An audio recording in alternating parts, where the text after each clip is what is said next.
Hi అండి అందరికీ. చూడండి, టైటిల్ చూస్తే మీకు అర్థమవుతుంది కదండి. రుబ్బే పని లేకుండా, నానబెట్టకుండా మనం చక్కటి పెసరట్లు అలాగే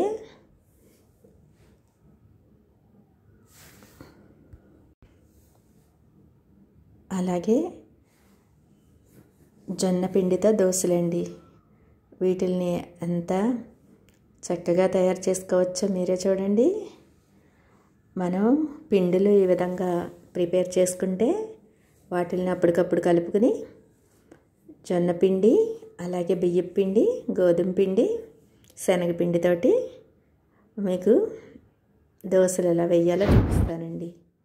అలాగే మనం నానబెట్టే పని లేకుండా ఈ విధంగా ప్రిపేర్ చేసుకుంటే పిండిల్ని పౌడర్లా తయారు చేసుకుంటే మనకి చక్కటి దోశలు అలాగే పెసరట్లు రెడీ అయిపోతాయండి.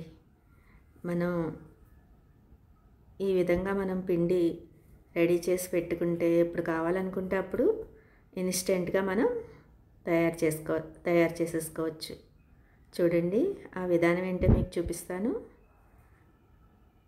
మనం మొదట బియ్యం పిండి తయారు చేసుకోవడానికి బియ్యాన్ని కొద్దిగా సేపు నీళ్ళల్లో శుభ్రంగా కడుక్కుని వడబుట్టలో వేసి వడకట్టుకోవాలండి. అలా వడకట్టుకుని మనం ఆ బియ్యాన్ని ఒక క్లాత్ మీద ఆరబెట్టుకుని బాగా ఆరిపోయాక మిక్సీ పట్టుకుని మనం రెడీ చేసేసుకుంటే బియ్యం పిండి రెడీ అయిపోతుంది. అలాగే చూడండి, పెసరట్ల పిండి మనం పెసలు ఒక గ్లాస్ పెసలు అయితే మనకి పావు గ్లాసు బియ్యాన్ని చేర్చి మెత్తటి పిండిలాగా ఆడేసుకోవాలండి. అప్పుడు మనకి పెసరట్ల పిండి రెడీ అయిపోతుంది. అలాగే చెప్పాను కదండి, బియ్యం పిండి ఎలా తయారు చేసుకోవాలో. నానిన బియ్యాన్ని క్లాత్ మీద ఆరబెట్టేసి అది ఆరిపోయాక మిక్సీ ఆడేసుకుంటే బియ్యం పిండి రెడీ అయిపోతుంది. ఆ బియ్యం పిండిలో మనం ఇదిగోండి ఈ విధంగా ఒక గెరిటెడు చాలండి. ఒక ఫుల్ గ్లాస్కి బియ్యానికి మనం ఒక గెరిటెడు గోధుమ పిండి, ఒక గెరిటెడు శనగపిండి, ఒక గెరిటెడు జొన్నపిండి, వీటిలన్నిటిని వేసుకుని సరిపడా ఉప్పు వేసి జీలకర్ర వేసి ఈ పొడిని రెడీ పెట్టి ఉంచేసుకుంటే ఎప్పుడు కావాలనుకుంటే అప్పుడు మనం చక్కగా దోశలు వేసేసుకోవచ్చు. జొన్నపిండి కలుపుతాం కదండి, ఎంతో హెల్తీ దోశలు అని చెప్పచ్చు. అలాగే ఇదిగోండి పెసలు బియ్యం మనం అప్పటికప్పుడు మిక్సీ ఆడేసుకుంటే పిండిలా తయారైపోతుంది. దానిలోకి జీలకర్ర ఉప్పు వేసుకుని సిద్ధం చేసి పెట్టేసుకుంటే మనకి ఎప్పుడు రెడీ. మనం ఎప్పుడు పెసరట్లైనా అలాగే దోశలైనా వేసుకోవడానికి పిండిలు ఈ విధంగా రెడీ చేసి పెట్టేసుకుంటే ఎంత ఈజీగా తయారు చేసేసుకోవచ్చండి. అది కూడా చూడండి, మనం ఒక 4-5 పెసరట్లు కావాలనుకుంటే 4-5 గరిటెల పిండి వేసుకుని జీలకర్ర ఆల్రెడీ కలిపేసాం కదండి, ఇంకొద్దిగా కావాలనుకుంటే ఇంకొద్దిగా వేసుకోవచ్చు. బియ్యం పిండిలో కూడా మనం జొన్నపిండి, అలాగే గోధుమ పిండి, శనగపిండి, ఈ 4 పిండిలతోటి చూడండి చక్కటి మనకి దోశల పిండి రెడీ అయిపోతుంది. ఇలాగ 4-5 గరిటెల పిండి ఆడించుకున్న పౌడర్ని వేసుకుని మనం దానిలోకి జీలకర్ర ఉప్పు వేసి, జీలకర్ర ముందే వేసేసాం కదండి ఉప్పు కూడా, అందుకని చెప్పి నీళ్ళు చేర్చి చక్కగా మనం పల్చటి పిండిలాగా కలిపేసుకోవాలి.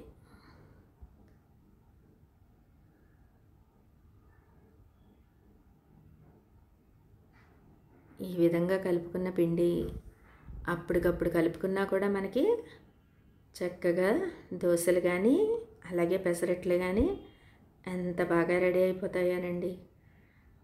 అదేవిధంగా దీనిలోకి కొబ్బరి, పచ్చిమిర్చి, చింతపండు, కొద్దిగా పుట్నాలు వేసుకుని చట్నీ రెడీ చేసుకుంటే ఈ రెండు పెసరట్లోకి అలాగే దోశల్లోకి ఈ చట్నీ చాలా బాగుంటుందండి. అదేవిధంగా మనం కొత్తిమీర, పచ్చిమిర్చి, నిమ్మరసం, ఉప్పు వేసుకుని ఈ విధంగా కూడా చట్నీ చేసుకుంటే మనకి దోశల్లోకి కానీ అలాగే పెసరట్లో కానీ ఎంతో టేస్ట్గా ఉంటుందండి ఈ చట్నీ. అది కూడా మనం ఇలాగ పదార్థాలన్నీ ప్రిపేర్ చేసేసుకుని మిక్సీ ఆడేసుకుంటే మనకి చట్నీ రెడీ అయిపోతుంది. చూడండి ఈ విధంగా మనం ఈ ఇలాగా ఆడుకున్న పిండిలో ఉల్లిపాయలు అలాగే కొత్తిమీర చేర్చి ఒక గ్లాస్ వాటర్ పోసి పల్చటి పిండిలాగా కలుపుకోవాలి. పిండి ఎంత పల్చగా కలుపుకున్నా కూడా మనకి చక్కగా దోశలు కానీ పెసరట్లు కానీ ఎంత చక్కగా పెనం నుంచి వచ్చేస్తాయండి. ఎందుకండి ఈ విధంగా మనం పిండి ప్యాటర్న్లో కలుపుకుంటే చక్కటి దోశలు వస్తాయి. కొలత చెప్పాను కదండి. ఒక గ్లాసు బియ్యాన్ని మనం పిండి రెడీ చేసుకుంటే ఒకే ఒక్క గరిటెడు గోధుమ పిండి, ఒక గరిటెడు శనగపిండి, ఒక గరిటెడు జొన్న పిండి వేసుకుంటే చక్కగా జొన్న దోశలు మనకి రెడీ అయిపోతాయండి. ఈ విధంగా రెడీ అయిన దోశలు ఎంత టేస్ట్గా ఉంటాయోనండి. జొన్నపిండి వేయడం వలన చక్కటి రుచితోటి చాలా టేస్ట్గా ఉంటాయి. మీరు కూడా ఒక్కసారి ట్రై చేసి మీకు ఎలా వచ్చినాయో నాకు కామెంట్స్లో చెప్పండి. ఈ వీడియో కనుక మీకు నచ్చితే లైక్, షేర్, కామెంట్ చేయడం మర్చిపోవద్దు.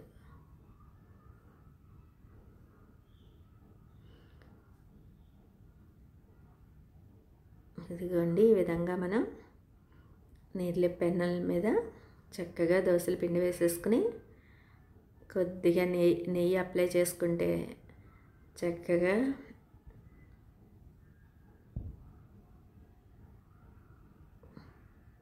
మొదట మనం పొయ్యిని సిమ్లో పెట్టి తర్వాత హైలో పెట్టుకుంటే చక్కటి దోశలు రెడీ అయిపోతాయి.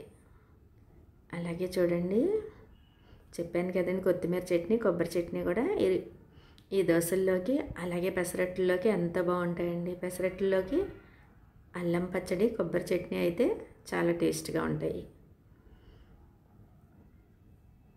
ఈ విధంగా మనం నానబెట్టే పని లేకుండా అలాగే అప్పటికప్పుడు తయారు చేసుకున్న పిండిలతో చక్కగా ఈ విధంగా మనం అప్పటికప్పుడు కలిపేసుకుని మనం ఈ విధంగా దోశలు కానీ పెసరట్లు కానీ వేసుకుంటే చాలా టేస్ట్గా ఉంటాయండి. మీరు కూడా ఒక్కసారి ట్రై చేసి చూడండి. మీకు ఎలా వచ్చిందో నాకు కామెంట్స్లో చెప్పండి. ఈ వీడియో కనుక మీకు నచ్చితే లైక్, షేర్, కామెంట్ మాత్రం మర్చిపోవద్దు.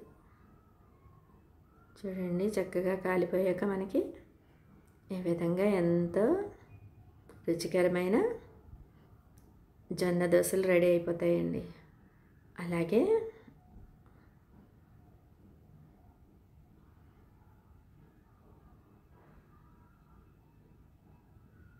ఇదిగోండి మరొక జొన్న దోశ చూపిస్తున్నాను. ఎంత చక్కగా తయారైపోయిందో. ఎప్పుడైనా సరే మనం పిండిల్ని చక్కటి కొలతలతో తీసుకుంటే మనకి ఎంతో రుచికరమైన దోశలు రెడీ అయిపోతాయండి. అది కూడా మనం గోధుమ పిండి కానీ ఎక్కువ అస్సలు వేసుకోకూడదు. చాలా తక్కువ క్వాంటిటీలో వేసుకుంటే మనకి చక్కటి ఒక గ్లాసు బియ్యం పిండికి బియ్యం పిండిగా తయారు చేసుకున్న పిండికి మనం ఒక గరిటెడు గోధుమ పిండి, ఒక గరిట జొన్న పిండి, ఒక గరిట శనగపిండి, ఈ 4 పిండిలతోటి మీకు దోశలు ఎలా వచ్చినాయో చూపించాను కదండి. ఇప్పుడు చూడండి పెసరట్లు ఎంత చక్కగా రెడీ అయిపోతాయో. అప్పటికప్పుడు మనం అసలు నానబెట్టే పని లేకుండా, రుబ్బే పని లేకుండా పౌడర్లా తయారు చేసుకుని ఆ పిండిని కలుపుకుని వేసుకుంటే ఎంతటి చక్కగా పెసరట్లు వచ్చేసాయో. మీరు కూడా ఈ విధంగా ట్రై చేసి చూడండి. పెసరట్టు పిండి వేసుకుని చక్కగా దాని మీద అల్లం, పచ్చిమిర్చి, ఉల్లిపాయ వేసి నేతితో కాల్చుకుంటే చాలా బాగుంటాయండి. ముందు చూపించినవి కూడా మీకు జొన్న దోశలను కూడా నేతితోటే కాల్చాను. అలాగే వీటిని కూడా నేతితో కాల్చుకుంటే చక్కటి టేస్ట్ తోటి ఎంత అమోఘంగా ఉంటాయో. పెసరట్లు ఈ విధంగా కూడా వేసుకుని ఇన్స్టెంట్ పెసరట్టు అని పీల్చుకోవచ్చండి. చూడండి, ఈ విధంగా తయారైన పెసరట్లు కొబ్బరి చట్నీ అలాగే అల్లం చట్నీతోటి ఎంతో సూపర్గా ఉంటాయి.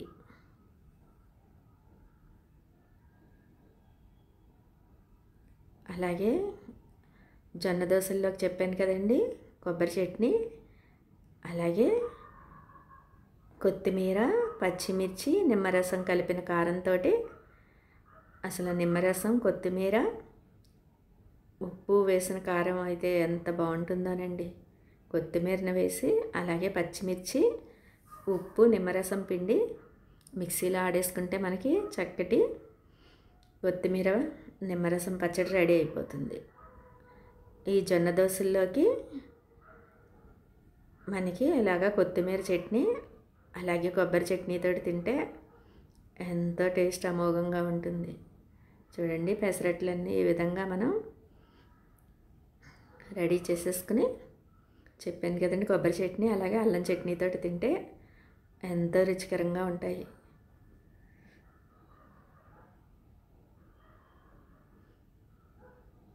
అదేవిధంగా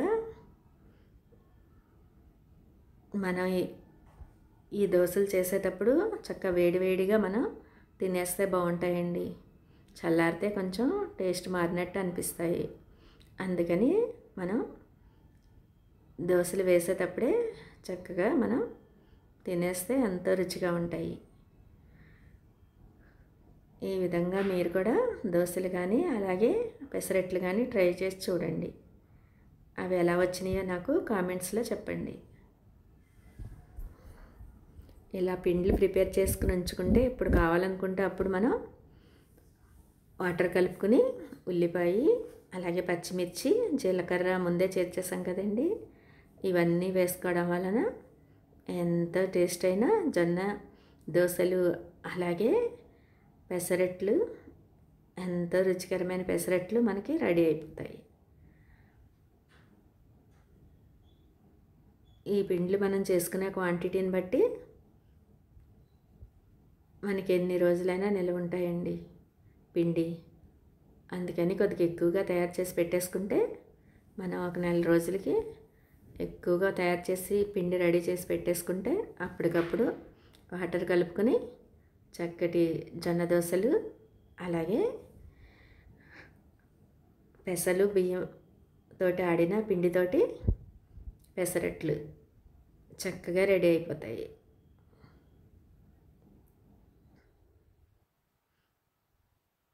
ఇలా తయారైన పిండితోటి మీకు రావని సందేహం అస్సలు వద్దండి. చక్కగా నేను చెప్పిన కొలతలతో తయారు చేసుకుంటే మీకు ఎంతో రుచికరమైన చెప్పాను కదండి జొన్న దోశలు అలాగే పెసరట్లు మీకు సిద్ధమైపోతాయి. ఈ విధంగా మీరు కూడా ఒక్కసారి ట్రై చేసి చూడండి. ఈ వీడియో కనుక మీకు నచ్చితే లైక్, షేర్, కామెంట్ మాత్రం మర్చిపోవద్దు. Thank you.